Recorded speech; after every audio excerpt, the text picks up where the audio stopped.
السلام علیکم، میرے چینل میں آپ کا استقبال ہے۔ آج کی یہ ویڈیو چھٹی کلاس کی کتاب اپنی زبان کا لیسن نمبر 5 سبق نمبر 5 حضرت محمد صلی اللہ علیہ وسلم۔ تو دیکھیے جہاں پر یہ ایسے سواد ایسے لکھا ہوتا ہے اس کا مطلب ہوتا ہے صلی اللہ علیہ وسلم۔ تو کبھی کبھی ہم سستی میں جو ہے ایسے شارٹ کٹ میں لکھ دیتے ہیں، لیکن ہمیں جو پورا لکھنا چاہیے اور پورا پڑھنا بھی چاہیے تاکہ ہمیں ثواب بھی پورا ہی ملے۔ ٹھیک ہے بچوں، تو یہ والے لیسن کی میں نے جو ہے مشق ایکسرسائز وغیرہ سے پہلے کی ویڈیو میں بنا دیا ہے، اور آج کی ویڈیو میں ہم ریڈنگ کریں گے، یعنی مطالعہ کر کے اس کو ایکسپلین کروں گی، میں اس کو مطلب سمجھا دوں گی، کیونکہ کچھ بچوں نے جو ہے ریڈنگ کی ڈیمانڈ کری تھی کہ میڈم آپ ریڈ کر کے ویڈیو اپلوڈ کیجئے، تو میں یہ اس لیے اس کی ریڈنگ کر رہی ہوں، تو آپ لوگ سن لیں گے، میں اس کو ایکسپلین بھی کر دوں گی۔ عرب کے شہر مکہ میں اب سے کوئی 1450 سال پہلے پیغمبر اسلام حضرت محمد صلی اللہ علیہ وسلم کی ولادت ہوئی۔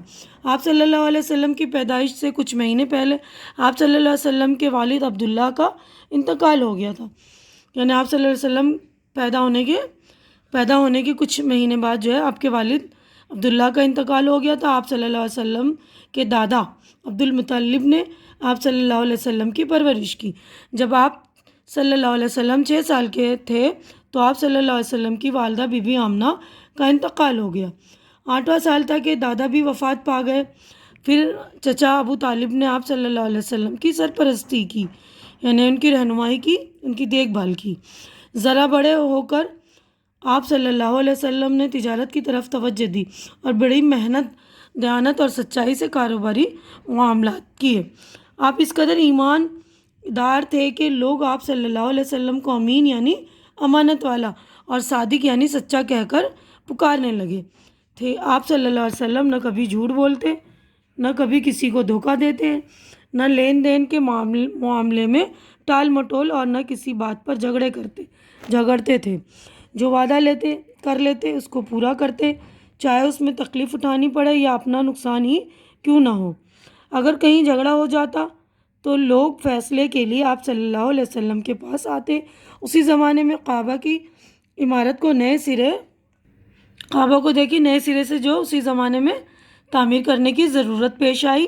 چونکہ کعبہ تمام عرب میں سب سے زیادہ پاک اور محترم جگہ سمجھی جاتی تھی، اسی لیے مکہ میں جتنے قبیلے تھے سب چاہتے تھے کہ یہ کام ہم ہی کریں۔ جھگڑے سے بچنے کے لیے مختلف حصوں کی تعمیر مختلف قبیلوں کے سپرد کر دی گئی۔ سب نے خوشی خوشی اپنے حصے کا کام پورا کیا، لیکن حجر اسود نصب کرنے کے سلسلے میں ایک مشکل آن پڑی۔ ہر قبیلہ چاہتا تھا کہ یہ عزت ہمارے حصے میں آئے اور ہمارے حجر اسود کو ہمارے ہی آدمی اٹھا کر اسی جگہ لگائیں۔ کئی روز تک جھگڑا ہوتا رہا۔ آخر طے پایا کہ کل جو شخص سب سے پہلے کعبے میں داخل ہوگا وہ اس کا فیصلہ کرے، یا خود ہی حجر اسود اس کی جگہ پر نصب کر دے۔ جانتے ہو اگلے روز کعبے میں سب سے پہلے داخل ہونے والا کون تھا؟ یہ حضرت محمد صلی اللہ علیہ وسلم تھے۔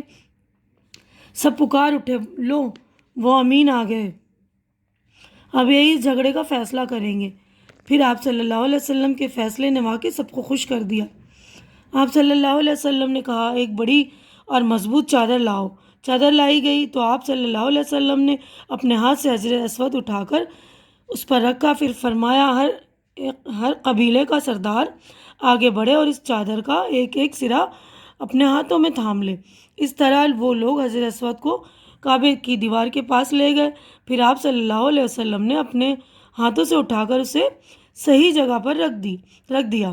اسی طرح ایک بڑا جھگڑا ختم ہوا، سب خوش ہو گئے۔ مل جل کر کام کرنے کی برکت ہر ایک کے سمجھ میں آ گئی۔ کاروبار سے فرصت پا کر آپ صلی اللہ علیہ وسلم اکثر مکہ کے پاس پہاڑیوں میں چلے جاتے، وہاں غار حرا میں اکیلے چپ چاپ عبادت کرتے اور غور و فکر فرماتے۔ 40 سال کی عمر میں آپ صلی اللہ علیہ وسلم نے انسانوں کو خدا کا پیغام سنایا اور انہیں برائی کو چھوڑ دینے اور اچھی باتوں کو ماننے کی دعوت دی۔ جس کتاب میں خدا کا یہ مکمل پیغام ہے اسے قرآن کہتے ہیں۔ جس زمانے میں حضرت محمد صلی اللہ علیہ وسلم نے اپنے پیغمبر ہونے کا اعلان کیا، عرب کی حالت بہت خراب تھی۔ اکثر عربوں کی زندگی قتل اور لوٹ مار میں گزرتی تھی۔ پورا عرب قبیلوں میں بٹا ہوا تھا۔ یہ قبیلے بہت معمولی باتوں پر آپس میں لڑتے رہتے تھے۔ لڑائی دادا کے زمانے میں شروع ہوتی تو پوتوں اور پر پوتوں تک چلتی رہتی، جب تک ایک قبیلہ ختم نہ ہو جاتا لڑائی چلتی رہتی تھی۔ صلح کا کوئی خانہ نہ تھا، صلح یعنی میل ملاپ کا، یعنی ایک قبیلے کی لڑائی جو ہے پوتوں ادھر پوتوں مطلب چلتی رہتی، دادا کی لڑائی مطلب جب تک پورا قبیلہ ختم تباہ نہ ہو جاتا تو بہت غلط بات تھی نا۔ جب حضرت محمد صلی اللہ علیہ وسلم سب مسلمانوں کو ایک دوسرے کا بھائی بنایا، ان کے اثرات اور تعلیمات سے قبیلوں کی دشمنیاں ختم ہو گئیں۔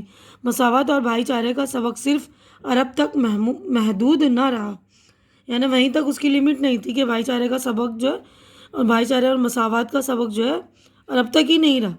جہاں جہاں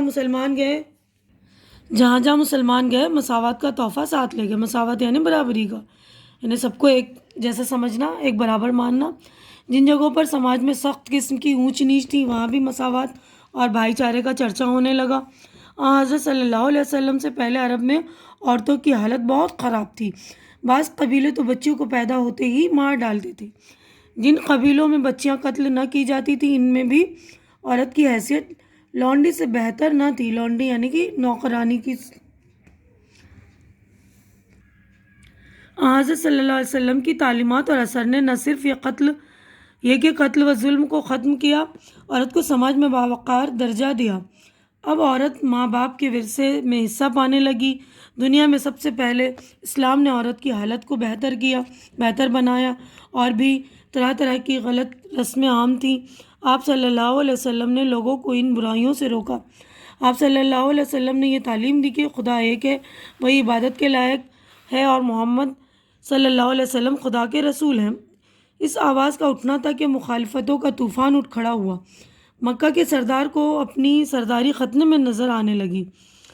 مطلب یہ مخالفت کا مطلب جب ہمارے حضور نے لوگوں کو برابری کا تعلیم دیا نا کہ عبادت کے ایک ہی ہے، اللہ عبادت کے لائق ہیں، تو جو قبیلے والے تھے ان کو کیا ہوا کہ انہوں کو لگا کہ ہماری سرداری جو ہے خطرے میں ہو سکتی ہے، مطلب سرداری ہماری جا سکتی۔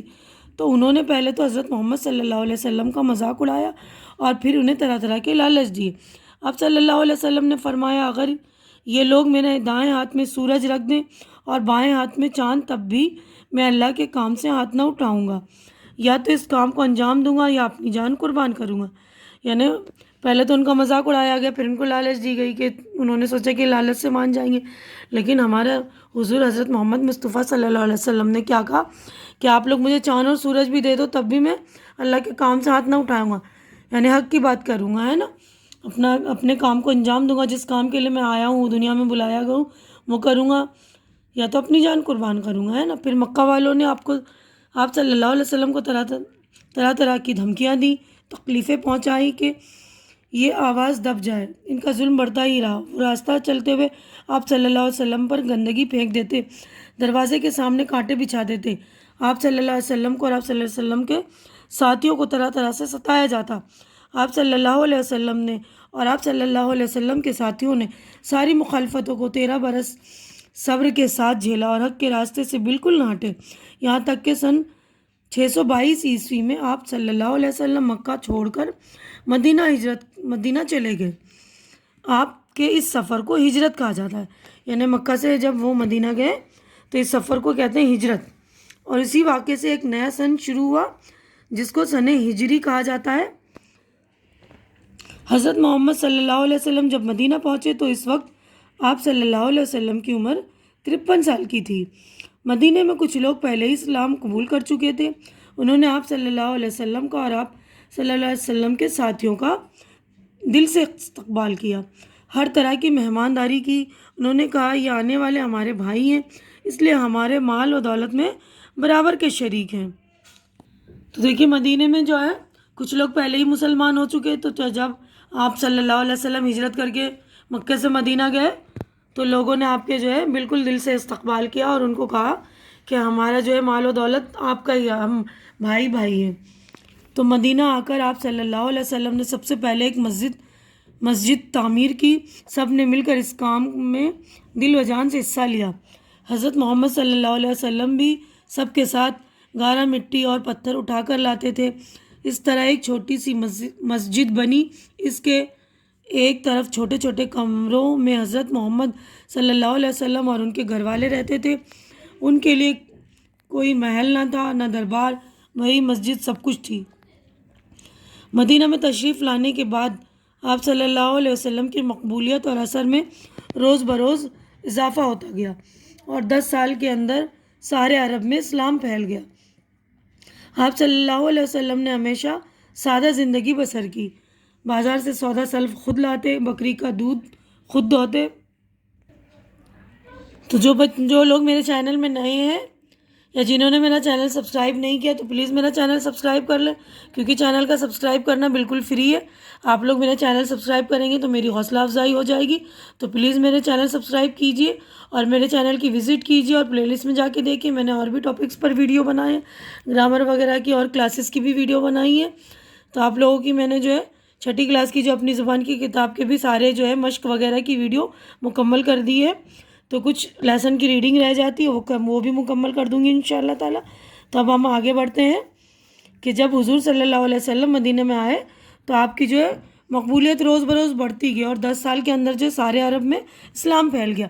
آپ صلی اللہ علیہ وسلم نے ہمیشہ سادہ زندگی بسر کی. بازار سے سودا سلف خود لاتے، بکری کا دودھ خود دھوتے، اپنے کپڑوں کو خود ہی پیون لگاتے، بوجھ اٹھاتے، جانوروں کو چارہ ڈالتے، یہاں تک کہ دوسروں کے بھی کام کر دیا کرتے، یعنی دوسروں کی بھی ہیلپ کر دیتے. کوئی بیمار ہوتا تو اس کی مزاج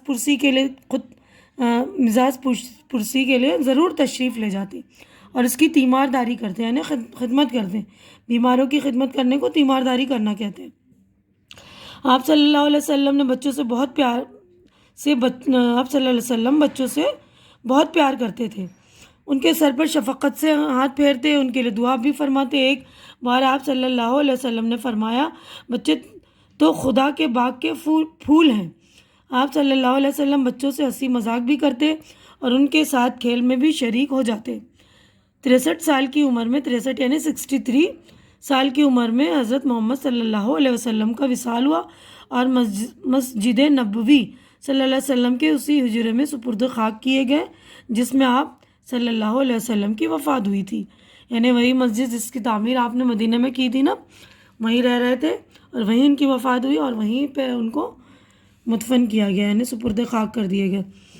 تو امید کرتی ہوں میری ویڈیو، یہ جو ریڈنگ کی ویڈیو آپ کو اچھی لگ رہی ہوگی. اچھی لگ رہی تو اسے لائک کیجیے، زیادہ سے زیادہ شیئر کیجیے. جن بچوں کی ریڈنگ کمزور ہے ان کے درمیان شیئر کیجیے اور میرا چینل سبسکرائب کر کے میری حوصلہ افزائی کیجیے. اور ہماری ملاقات جو ہماری اگلی ویڈیو میں ہوگی. تب تک کے لیے اللہ حافظ.